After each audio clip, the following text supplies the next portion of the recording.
My straight photographer took hundreds of pictures. Every one of them was of me gay love story. Hello everyone, and welcome back.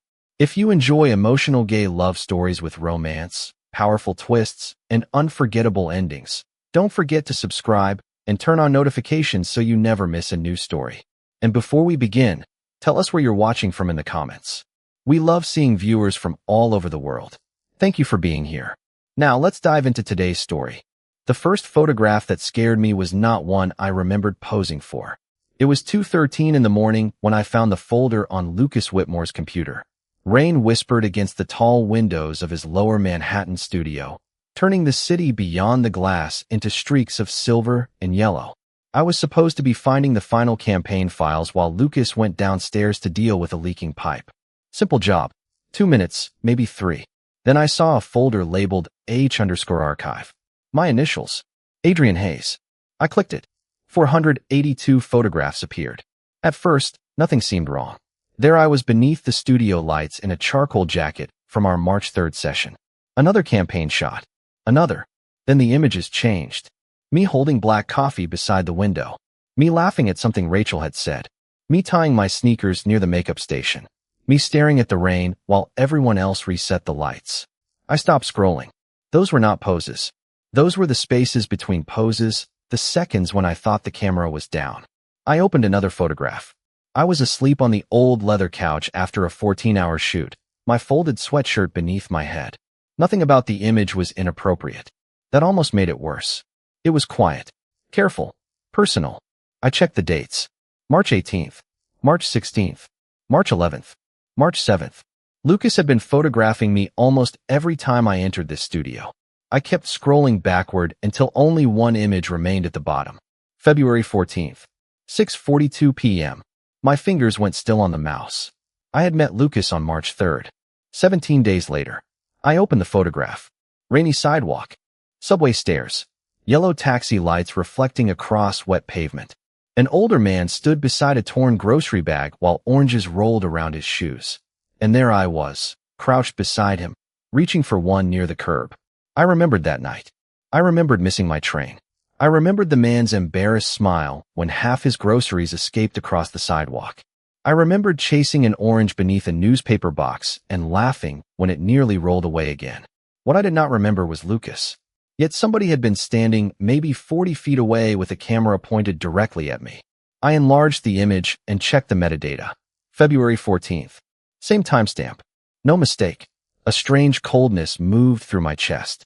Until that second, I had believed March 3rd was the beginning. Rachel introducing us. Lucas looking up from my portfolio.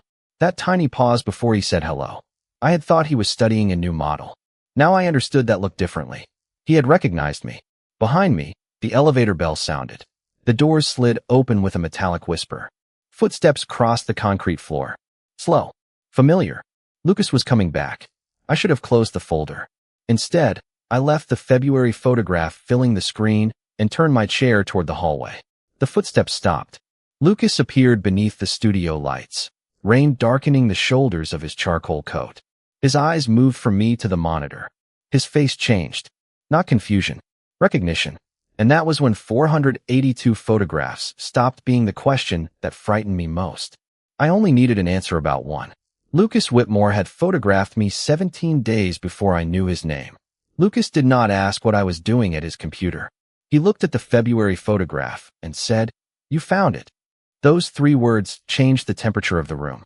I stood slowly, keeping the monitor between us. Found what? Lucas removed his wet coat and placed it over the back of a chair, buying himself a few seconds. Adrian, do not say my name like that. Tell me why you have this picture. He looked toward the screen again. I can explain. Good. Start with March 3rd. His expression tightened, and suddenly I was back there. 17 days after that rainy sidewalk. I had arrived at Lucas's studio 12 minutes early because Rachel had warned me that he treated schedules like contracts.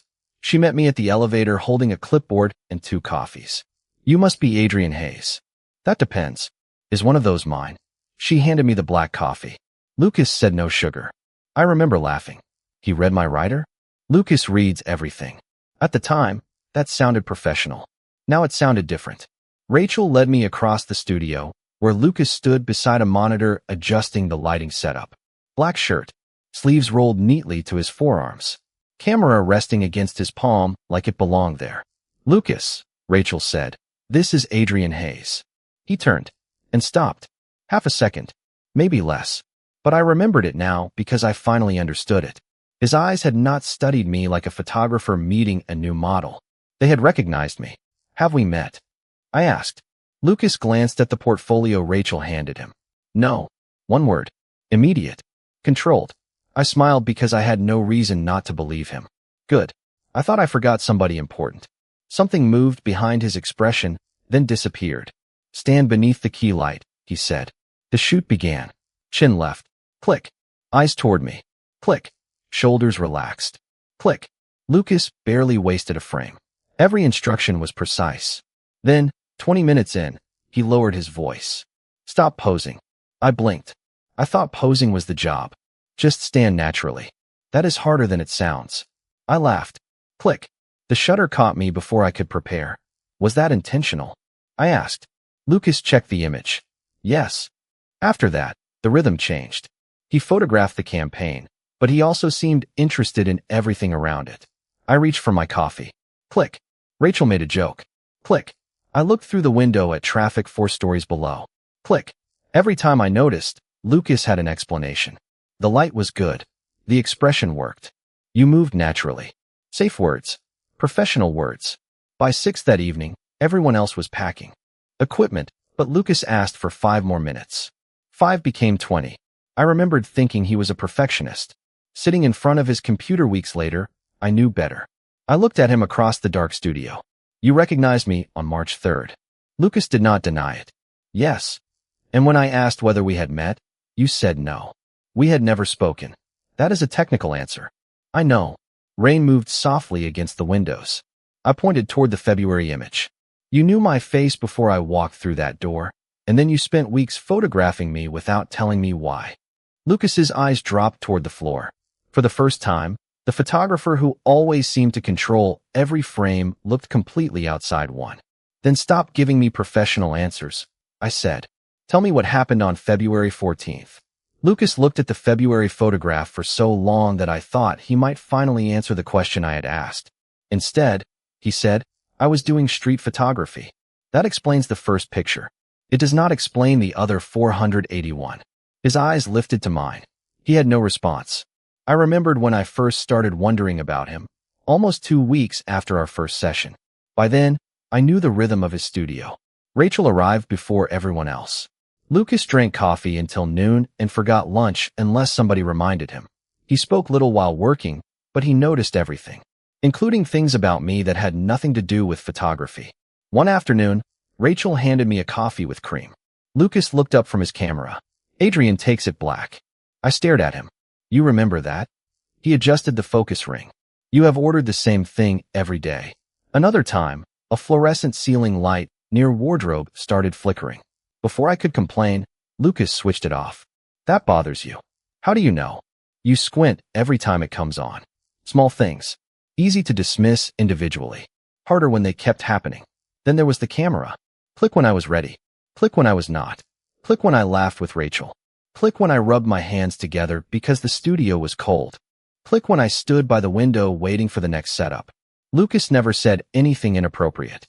Never touched me without asking. Never crossed the obvious lines. Somehow, that made the invisible line harder to identify. One afternoon, while Lucas was speaking with a client in the hallway, I found Rachel labeling equipment cases. Can I ask you something weird? She smiled without looking up. Those are usually the interesting questions. Does Lucas photograph everyone this much? Her marker stopped. What do you mean? The stuff between setups. Rachel looked toward the hallway. He takes candid frames sometimes. Sometimes. She studied my face, and I immediately regretted asking. Adrian, are you asking whether Lucas is interested in you? I did not say that. You did not have to. Heat climbed into my face. Rachel lowered her voice. Do not read too much into it. Lucas is straight.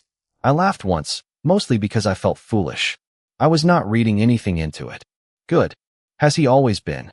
Rachel gave me a strange look. As far as I know, he has only dated women. That should have ended the question. For me, it did.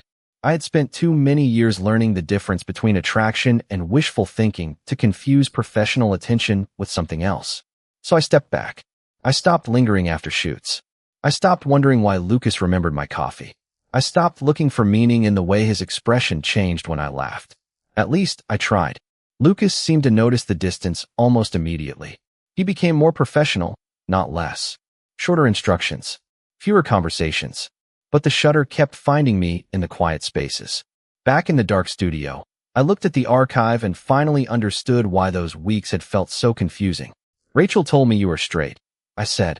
Lucas became completely still. I have only dated women. That is not the same answer. His jaw tightened. No. Rain whispered against the glass behind us. I pointed at the screen. Then tell me what these photographs mean. Lucas looked at hundreds of versions of me, then slowly lowered his eyes. That is the problem, Adrian. His voice was barely above the rain. I do not know. Am I your subject, Lucas? Or am I your secret? The question stayed between us while rain traced silver lines down the studio windows. Lucas looked at the monitor, then at me. I do not know. For words. No excuse. No professional language. Somehow, they made everything worse. That is not good enough. I know. I turned the monitor toward him. Hundreds of photographs filled the screen. This is not about whether you have dated women. This is not even about whether you understand what you feel. This is about me not knowing when your camera was pointed at me. Lucas remained several feet away. You are right. Stop agreeing with me and listen. He did. That mattered, although I was too angry to admit it then. I clicked through the archive. Me holding coffee. Me laughing with Rachel. Me looking through the window. Me asleep on the leather couch after a 14-hour day. These moments were not part of the campaign. No, I did not pose for them. No, and I did not know you were keeping them. Lucas lowered his eyes. No. I stood and folded my arms, partly because my hands had started shaking. I am gay, Lucas. I spent years figuring out what that meant for me. Nobody else could answer those questions, and I am not going to become the person you use to answer yours. His expression changed. Not defensiveness. Recognition. You should not have to. Then do not make me. Silence returned. Somewhere near the windows, water tapped steadily against the metal frame. Lucas looked toward his camera on the work table, but did not reach for it. I told myself I was studying expressions, he said. Then I told myself the candid photographs might help the campaign. After that, I stopped having explanations I believed. But you kept taking them. Yes. Why? His voice dropped. Because when you were not posing, you looked like the person I remembered from February 14th. I felt the answer before I understood it. That still does not give you permission. I know. This time his agreement did not irritate me. It sounded like surrender. I pointed toward the archive. Delete them. Lucas went still. The private photographs. Every photograph here that I did not knowingly agree to. He walked toward the computer slowly, leaving enough space between us that I never had to move. He selected the private folders. A confirmation message appeared. His hand rested above the trackpad. For 1 second, neither of us spoke. Then he looked at me. Do you want me to delete them permanently? Yes. Lucas clicked. The folders disappeared. No argument. No speech about art. No attempt to save favorites. Just an empty directory where hundreds of versions of me had been seconds earlier. I expected satisfaction. Instead, I felt something quieter. The first piece of control returning to where it belonged. Lucas stepped away from the computer. The approved campaign files are stored separately. Nothing else will be taken without your knowledge. I picked up my coat. Good. Adrian. I stopped near the elevator. I am sorry. I pressed the button.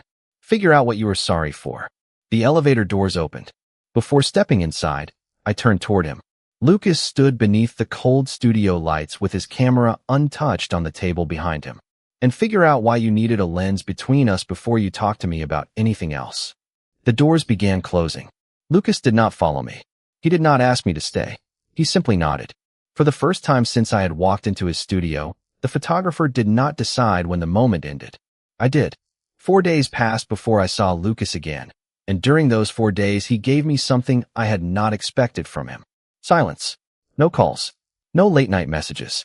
No carefully worded apology waiting in my inbox. He did exactly what I had asked him to do. He left me alone. The only message came from Rachel on Monday afternoon. We still had one final pickup session required for the campaign. 2 hours, she said. Lucas was willing to bring in another photographer if I preferred. I stared at the message until my screen dimmed, then typed back 2 words. I will come. Wednesday morning, I stepped out of the elevator at 9 sharp. The studio looked exactly as I remembered it. Pale daylight across the concrete floor. Soft boxes waiting beside the backdrop. Coffee near Rachel's clipboard. Lucas stood behind the equipment table in a black shirt, checking a lens. When he saw me, his hand stopped. Morning, Adrian. Morning. Nothing else. No apology. No explanation. Rachel handed me the wardrobe, and 20 minutes later I stood beneath the lights. Lucas lifted his camera, but did not take a photograph. Ready? That single question caught me off guard. He had always been careful with professional direction, but now I heard something different in it. Permission. Ready. Click. Chin slightly left. Click. Eyes toward me. Click. For the next 90 minutes, Lucas photographed exactly what the campaign required. Nothing more. When Rachel made me laugh between setups, his camera stayed lowered. When I walked toward the window to drink my coffee, he checked the monitor. When I sat on the leather couch during a lighting adjustment, he turned the camera off completely.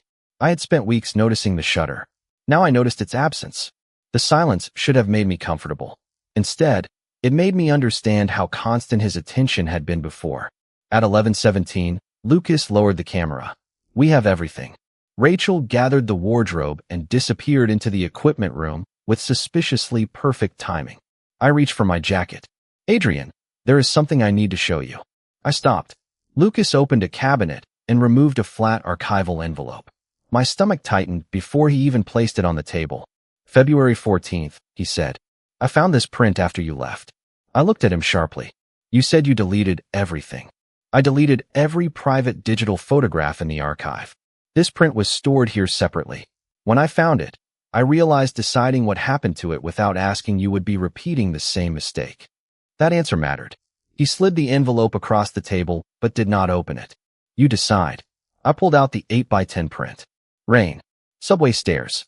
Scattered oranges. Me crouched beside the older man, laughing as I handed one back to him. Seeing the moment on paper felt different. Less like evidence. More like a memory I had forgotten belonged to me. If you want it destroyed, I will destroy it, Lucas said. If you want it, take it. If you want me to keep it, I will. I looked at him. Why did you print this one? Lucas was silent for several seconds. That is the question I should have answered before I ever photographed you again. I studied the picture, then pushed it gently back toward him. Keep it. His eyebrows lifted. Are you sure? One photograph. I held his gaze. Because I decided. Lucas nodded. Because you decided. I put on my jacket and walked toward the elevator. The doors opened, but before I stepped inside, Lucas spoke. Adrian, I think I finally understand why I took that picture. I turned. He stood beside the table with the photograph between his empty hands. Then next time, I said, tell me what you saw. I stepped away from the elevator before the doors could close. Then tell me now. Lucas looked at the photograph in his hands, and for once there was no camera between us, no monitor, no assignment, nothing he could use to turn the conversation into work. February 14th was supposed to be an ordinary evening, he said. I was walking downtown with my camera because I had spent the entire week shooting advertisements. I needed to photograph something nobody was paying me to notice. I leaned against the edge of the work table. Outside, Manhattan moved beneath a pale winter sky. Where were you? Across the street from the subway entrance. Maybe 40 feet away. I looked down at the print. Suddenly, I could remember the whole evening. Cold rain slipping beneath my collar. My phone buzzing in my pocket. A dinner reservation I was already going to be late for. The subway entrance less than 30 feet ahead of me. Then a paper grocery bag split near the stairs. Oranges rolled across the wet sidewalk. One disappeared beneath a newspaper box. Another stopped beside my shoe. The older man holding the torn bag looked exhausted and embarrassed while people moved around him. I remember checking the time. I remember seeing my train arrive below the stairs. Then I remember turning away from it. I missed my train helping him, I said. Lucas nodded. I did not know that. I was 20 minutes late for dinner. Was your friend angry? He ordered fries without me. Lucas almost smiled. Brutal. I laughed before I could stop myself, and the sound loosened something between us. Lucas looked back at the photograph. Everyone was moving fast that night. Heads down. Umbrellas up. Nobody wanted to stop in the rain. Then you did. Because his groceries were everywhere. Exactly. I waited. That is why you took the picture?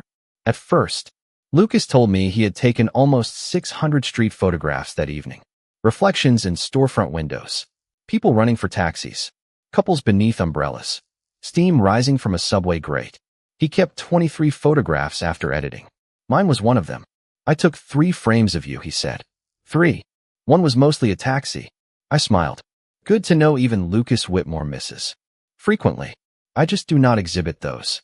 His expression softened, then became serious again. I kept coming back to this one. Why? I told myself it was the composition.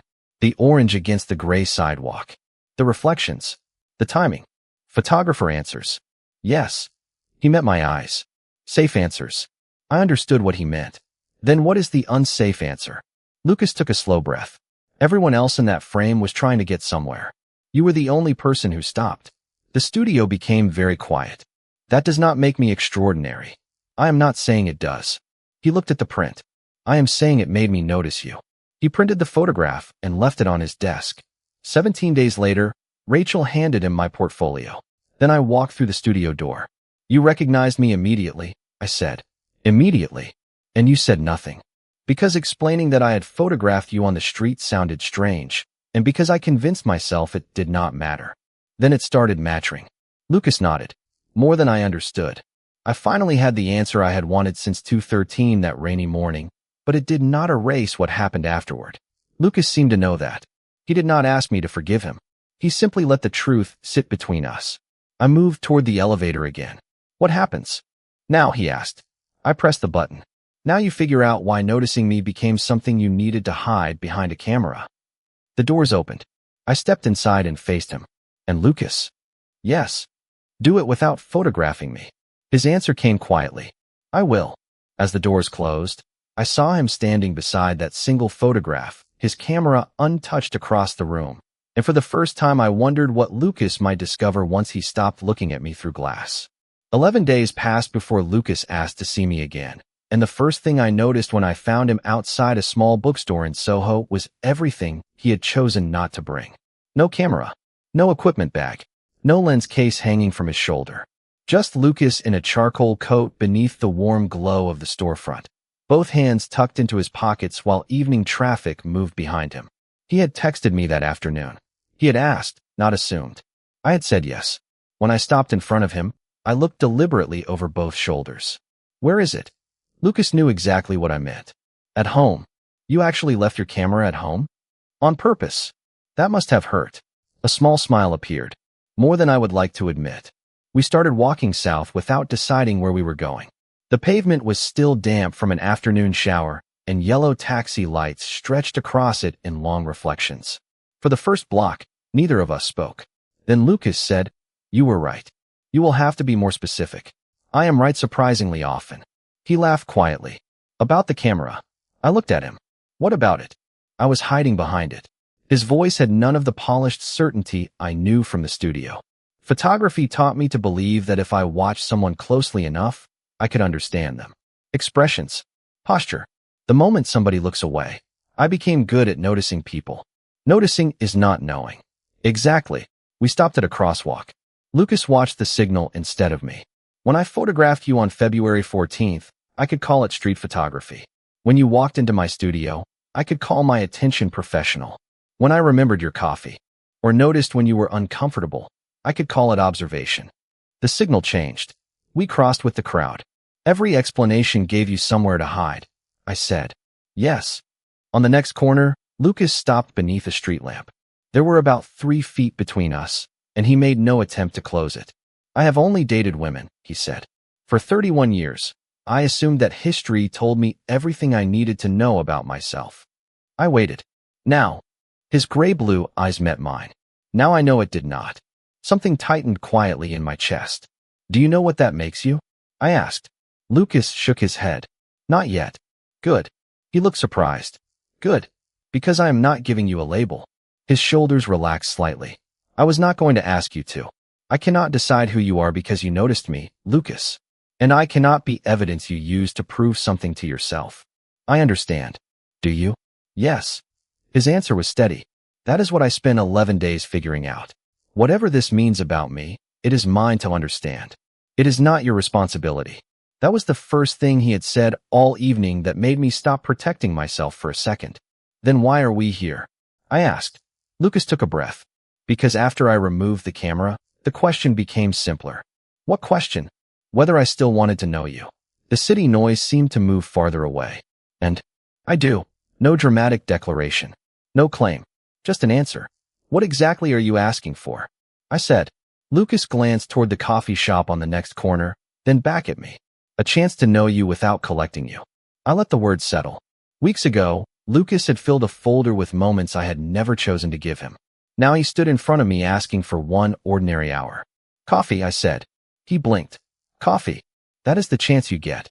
His smile arrived slowly. I can work with coffee. Do not make it sound like a campaign. Sorry. We started toward the cafe together. Lucas kept his hands in his pockets. Nothing clicked behind me. Nothing captured the moment.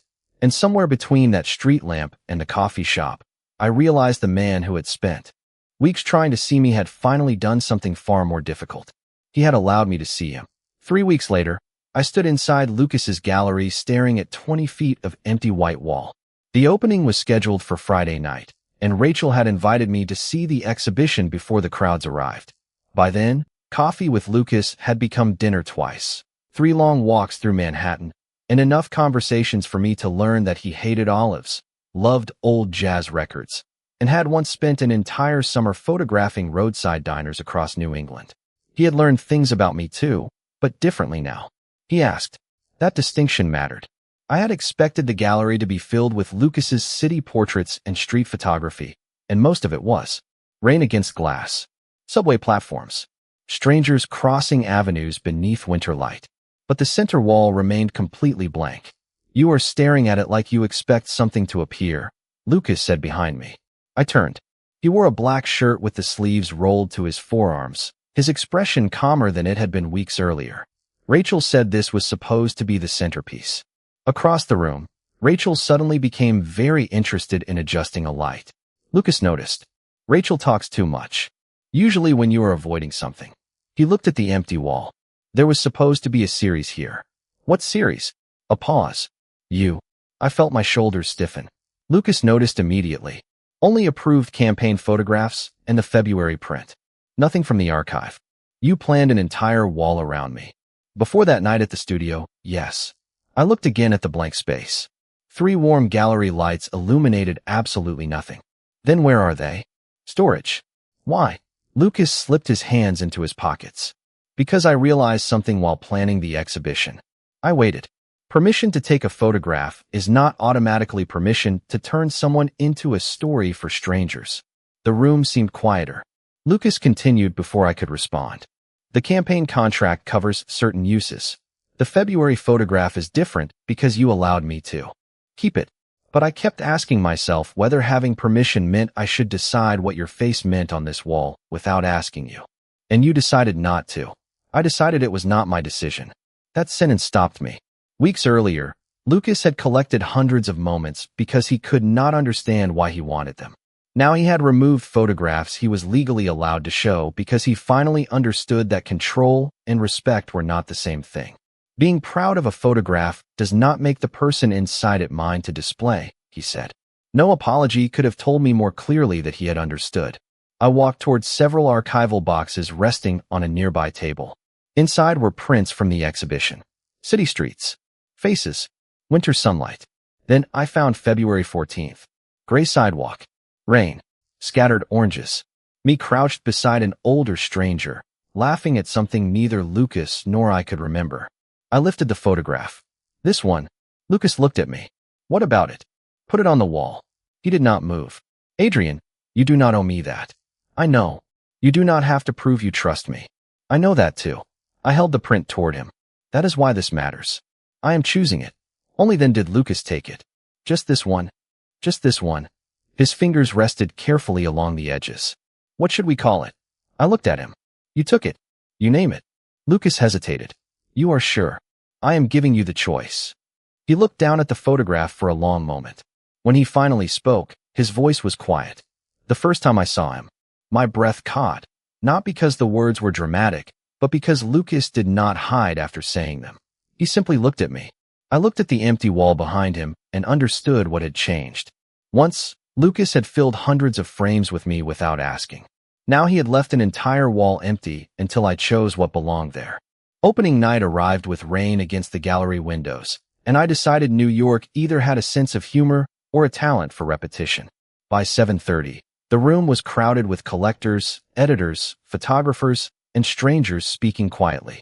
Beneath warm gallery lights, I stayed near the back with Rachel and watched people stop at the center wall. One photograph hung there. February 14th. Gray sidewalk. Wet pavement. Scattered oranges. An older stranger smiling while I crouched beside him. Beneath the photograph were 5 words. The first time I saw him. Seeing myself on that wall should have felt strange. Instead, I felt calm because I knew exactly why the photograph was there. I had chosen it. Across the gallery, Lucas moved between guests in a dark suit with no tie, answering questions with the composed expression I knew from his studio. Every few minutes, his eyes found mine. No camera lifted. No shutter clicked. He simply looked, then returned to whoever was speaking. Eventually, he crossed the room. "You stayed." I smiled. "You sound surprised." "I am learning not to assume." "Good lesson." Lucas glanced toward the photograph. "How does it feel?" I considered the question. "Like it belongs there." His expression softened. "That matters more than anything anyone else has said tonight." Before I could answer, Rachel appeared beside us holding Lucas's camera. "You left this in the office." Lucas sighed. "I knew where it was." "Of course you did." Then, without warning, she handed it to me. "Adrian." I stared at the camera. "Why are you giving this to me?" Rachel smiled. "Because I appreciate symmetry." She disappeared into the crowd before Lucas could object. I looked down at the camera in my hands. It felt heavier than I expected. I had watched Lucas hold one hundreds of times. It always seemed effortless with him, almost like another language. I lifted it carefully. Lucas immediately straightened. I smiled. "Are you nervous?" "No. You are." I am standing in a crowded gallery while a professional model handles my camera like he learned photography 30 seconds ago. "That sounds nervous." Lucas laughed. I raised the viewfinder to my eye. For the first time since we met, I stood behind the lens and Lucas stood inside the frame. Warm light crossed one side of his face. Behind him, guests became soft shapes and distant colors. Without the camera in his hands, Lucas looked different. Less controlled. More human. "Lucas." His eyes found the lens. Click. I lowered the camera. He blinked. "That is all. One photograph. Can I see it?" "Maybe later." "You are enjoying this." "More than I expected." I handed the camera back. Lucas accepted it, but kept it lowered at his side. "Adrian, can I ask you something?" "You just did." He smiled, then became serious. "Dinner tomorrow night." "We have had dinner before." "I know. So what is different about tomorrow?" For a moment, I saw the old hesitation, the instinct to find a safer answer. Then it disappeared. Lucas looked directly at me. I wanted to be a date. The gallery noise seemed to fade around us. A real date. A real date. No camera? His smile widened. No camera. I let him wait for 1 second longer than necessary. Then yes. Something in his face relaxed, and I wished for the briefest moment that I still held the camera. Lucas remained where he was. He did not reach for me. He did not assume that my yes to dinner meant yes to anything else. Instead, his eyes searched mine, and after everything that had happened between us, I understood the question before he spoke it. "Can I kiss you?" he asked quietly. I smiled. There had been a time when Lucas took moments from me because he was afraid to ask for them. Now, surrounded by hundreds of people, he was willing to risk hearing no. "Yes," I said. This time, I did not make him wait. I stepped closer and closed the last few inches myself. His free hand came gently to my cheek, giving me every chance to pull away, and then his lips met mine. The kiss was soft and brief, almost careful at first, but when I stayed close, Lucas kissed me again with a little more certainty. I felt him smile against my lips, and somehow that small, imperfect detail made the moment feel more real than any photograph he had ever taken. When we separated, his forehead rested lightly against mine. Neither of us spoke for a second. We did not need to.